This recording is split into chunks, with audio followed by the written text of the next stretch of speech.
the real feeling of, as we are shifting, it's like just like a snake shedding its skin of the old, letting go of that growth.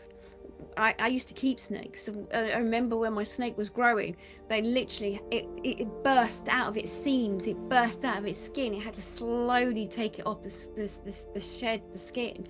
And I remember there's something that came to me the other day when I was in meditation, that the eyes, there's no eyelids on snakes. So it was actually when it took off the skin, I wish I could find the skins, you could see like a cover, a coat, sort of almost like half a boiled egg, the shell of the eyes. And I just thought, even the vision changes. So when you're going through a lot of psychological growth, spiritual growth, you're extending, you're expanding of how you think about yourself, those around you start seeing them slightly different.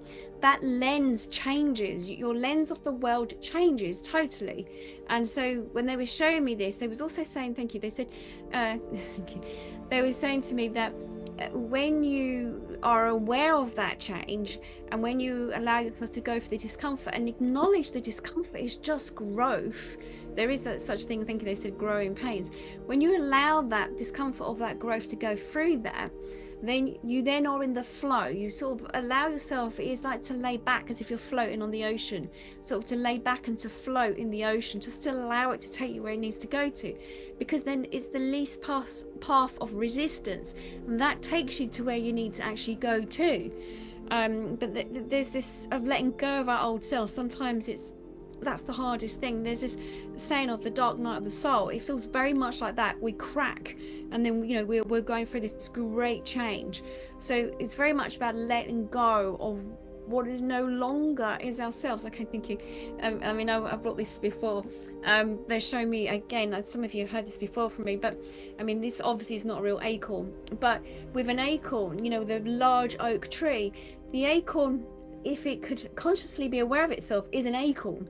And then under great pressure, the shell cracks. And through the shell cracking, just like the human, when you're going through discomfort or something that you doesn't feel comfortable with, you get the roots, you get the acorn starting to activate itself to make that change. And we would also call that, maybe, for us working with energy, the spiritual awakening, whatever you want to call it.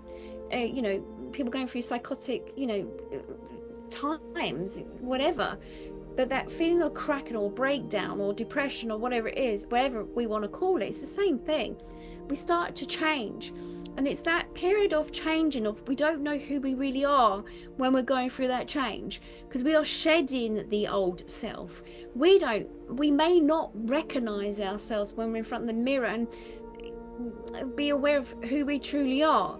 This happens with different stages of, when you're a parent and your children start changing, and they change schools, or when they change into teenagers, or when they turn into adults, or whatever it is. And if you don't have children, it's something else with the job, the job title. You go for a job and you are that individual title, and then you see your friends and you're somebody else. There's all these changes, and this is what's happening right now, is that this massive change. And just like the acorn, it's implanting its roots into the soil, and it's going in on itself, it's going deep down into the soil, so that it needs that time, that sort of period of like hibernation,